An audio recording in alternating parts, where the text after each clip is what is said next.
Guys welcome back to Vikram tutorial. आज Bihar board के chemistry के ऑब्जेक्टिव क्वेश्चन को लेके आए जो कि बहुत इंपॉर्टेंट होने वाला है। स्टूडेंट तो एकदम पूरा वीडियो को ध्यानपूर्वक देखिए और जो भी टफ आपको क्वेश्चन लगे, जो भी टफ लगे, आप लोग कमेंट करके मुझे बताइए और जो क्वेश्चन आपको टफ लगता है उस पर हम आधारित लगातार वीडियो लेके आएंगे। तो चलिए सबसे पहले नंबर 1 क्वेश्चन के साथ शुरू करते हैं। मोलरता को व्यक्त किया जाता है। इंग्लिश वर्जन के स्टूडेंट से हम यही कहना चाहते हैं, इसके बगल में आप इंग्लिश देख सकते हैं, आप उसको पढ़िए और समझिए। आंसर हम आपको बता देंगे ABCD में। तो मोलरता को व्यक्त किया जाता तो इसका आंसर होगा मोल प्रति लीटर, और अगर ये मोलरता रहता तो इसका आंसर होता क्या होता, मोल पर केजी। क्या आंसर होता, मोल पर केजी, यानी ऑप्शन नंबर डी आंसर होता, बट यहाँ नहीं है। क्वेश्चन नंबर 2, इनमें कौन सा आयनिक ठोस है, और यहाँ पे क्वेश्चन है और उस पेज अगले पेज में इसका आपका ऑप्शन है, तो अभी हम दिखाते हैं। तो ये रहा इसका ऑप्शन I2LIF, ड्राई आइस और हीरा। ड्राई आइस को ही कहते हैं शुष्क बर्फ, तो इसका आंसर होगा LIF। तो आयनिक ठोस मतलब आयनों से बना हुआ ठोस, तो आपका LIF जो है वो Li प्लस से और F माइनस से, यानी आयन से बना हुआ है। क्रोमियम का अयस्क है, बहुत ही इंपॉर्टेंट है मेरे स्टूडेंट, तो इसका आंसर होगा FeCr2O4। याद रखिएगा, बहुत ही ज़्यादा इंपॉर्टेंट है। और ख नंबर में देख रहे हैं K2Cr2O4, ये नहीं होगा आंसर। और K2Cr2O7 जो एक होता है वो होता पोटेशियम डाइक्रोमेट, और वो एक ऑक्सीडाइजिंग एजेंट होता है। सबसे शक्तिशाली अवकारक, देखिए ध्यान दीजिएगा, आंख मूंद करके आंसर नहीं टिक करना। सबसे शक्तिशाली ऑक्सीकारक जो होगा वो I- होगा, और अगर सबसे शक्तिशाली ऑक्सीकारक पूछता तो F- होता। ध्यान दीजिएगा, तो ऑक्सीकारक अवकारक में अंतर है, ध्यान रखिएगा, ठीक है। पहला संक्रमण श्रेणी में कितने तत्व हैं, तो पहला संक्रमण श्रेणी में सबको पता है 10, सभी श्रेणी में 10-10 तत्व रहते हैं, क्योंकि डी के बाहरी कक्षा में 10 इलेक्ट्रॉन रहता है, और 10 इलेक्ट्रॉन का मतलब सभी संक्रमण श्रेणी में 10 तत्व रहने का प्रोबेबिलिटी है। आगे बढ़िए, हम छठा नंबर बढ़ते हैं। गन मेटल क्या है, तो गन मेटल है कॉपर, टिन और जिंक का ये मिश्र धातु है, तो आंसर होगा D, copper, tin and zinc.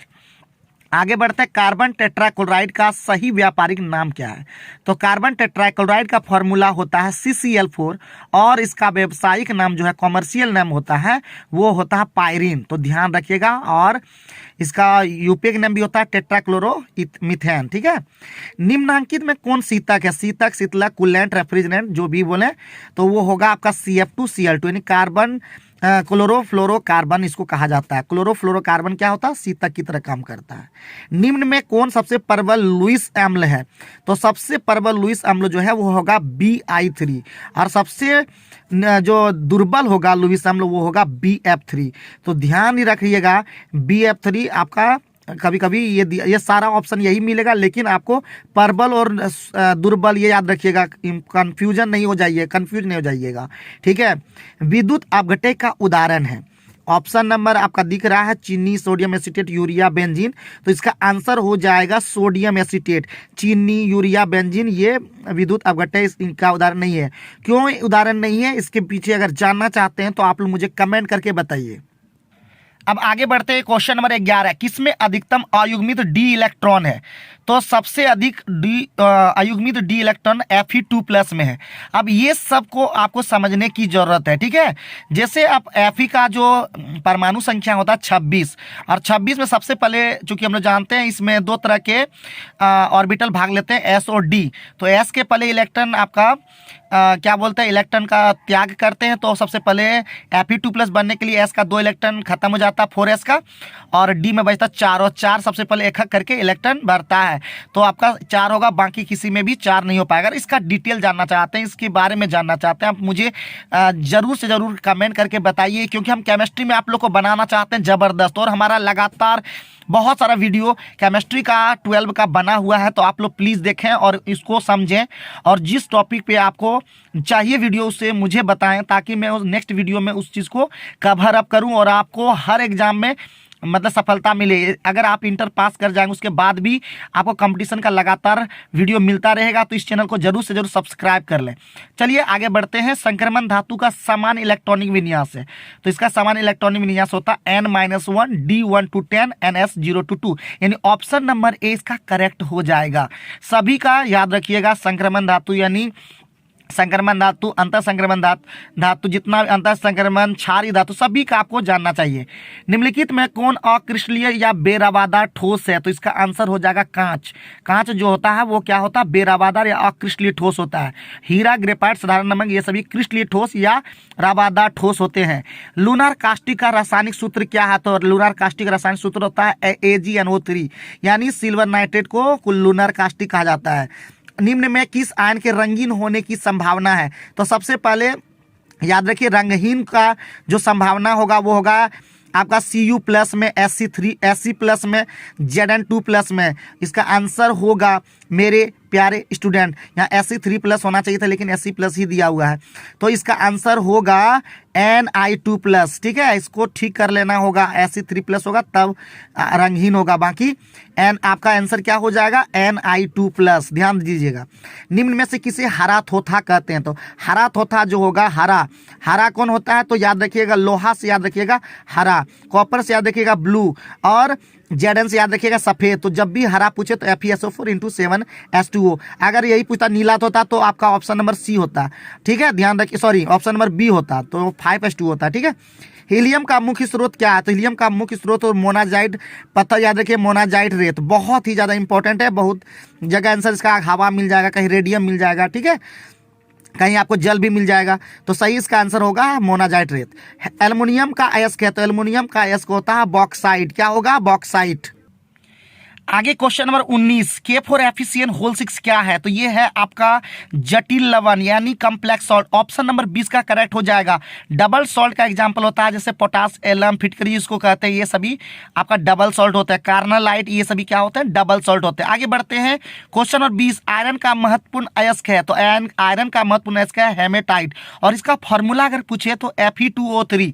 और सीडेराइट भी होता है, और ये बॉक्साइट जो होता है एल्युमिनियम का जस्ट ऊपर में भी बता चुके हैं। तो ध्यान रखिएगा, हेमेटाइट जिसका फॉर्मूला होता है Fe2O3, याद रखिएगा, खतरनाक इंपॉर्टेंट है ये भी।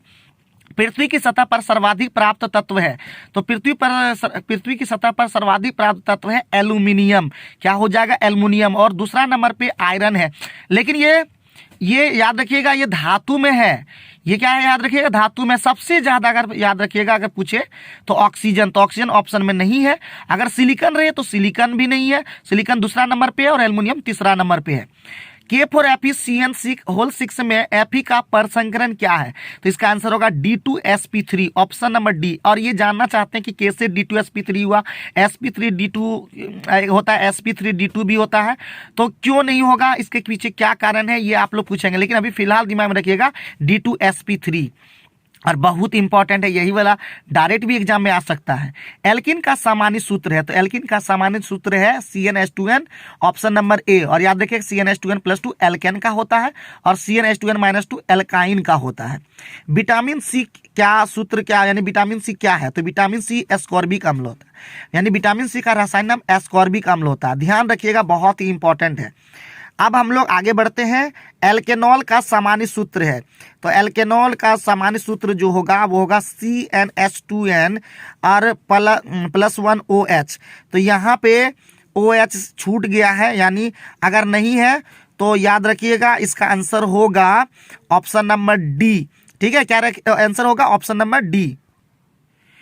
सॉरी, यहाँ पे 25 नंबर में हम लोग गलती से देख रहे हैं, डी नहीं होगा। ठीक है, क्यों नहीं होगा? क्योंकि यहाँ पे आपका O2 दिया हुआ है, और O2 कभी हो ही नहीं सकता, सिंपल सी चीज है।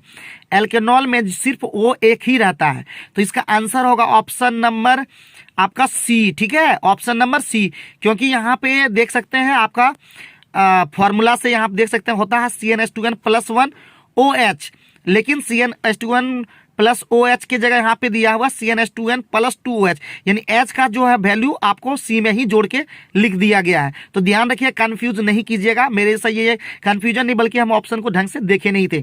विक्टर मेयर परीक्षण नहीं देता है, तो विक्टर मेयर परीक्षण कौन नहीं देता है, तो इसका आंसर होगा ऑप्शन नंबर ए, यानी CH3 होल थ्राइस COH। क्यों? विक्टर मेयर परीक्षण जो है वो टर्सरी अल्कोहल नहीं देता है, और बाकी आपका ए को छोड़ करके BCD में आपका प्राइमरी और सेकेंडरी अल्कोहल दिया हुआ है। अब पढ़ते हैं 27 नंबर, ग्लिसरॉल है एक, तो ग्लिसरॉल होता है ट्राईहाइड्रिक अल्कोहल। याद रखिएगा, ट्राईहाइड्रिक अल्कोहल, प्राइमरी अल्कोहल नहीं टिक कर दीजिएगा, ठीक है। प्राइमरी अल्कोहल के जगह आपका क्या हो जाएगा, ट्राईहाइड्रिक अल्कोहल, क्योंकि 3 OH रहता है। इसका फॉर्मूला होता है CH2OH, फिर CHOH और फिर लास्ट में CH2OH। तो ध्यान ये रखना है, बहुत ही इंपॉर्टेंट है। अब है नेक्स्ट 28 नंबर क्वेश्चन, प्राकृतिक रबर किसका बहुलक है, तो प्राकृतिक रबर बहुलक होता है आइसोप्रीन का। किसका? आइसोप्रीन का, और बहुत ही खतरनाक इंपॉर्टेंट है, और इसका सॉल्यूशन भी आप यहाँ पे मिला भी सकते हैं। तो मिला के देखें क्या ऑथेंटिक है, और ये सारा ऑथेंटिक जवाब आपको मिला, और कुछ इंपॉर्टेंट चीजें भी आपको बताया गया। तो प्लीज आप लगातार फॉलो कीजिए, लगातार हम वीडियो को ऑर्गेनिक हो, फिजिकल हो या इनऑर्गेनिक हो, किसी भी केमिस्ट्री का सभी को हम जबरदस्त तरीके से लेके आएंगे, ऑब्जेक्टिव सब्जेक्टिव सभी को लेके आएंगे। बट जैसे टाइम मिलेगा हम लगातार वीडियो आप लोग के लिए डालते रहेंगे। तो आप लोग प्लीज़ देखते रहें, और अगर अभी तक चैनल को सब्सक्राइब नहीं किए हैं तो कर ही लें, क्योंकि आगे आने वाले दिनों में आप कंपटीशन का बेहतरीन वीडियो इसमें देख पाएंगे। Thank you very much.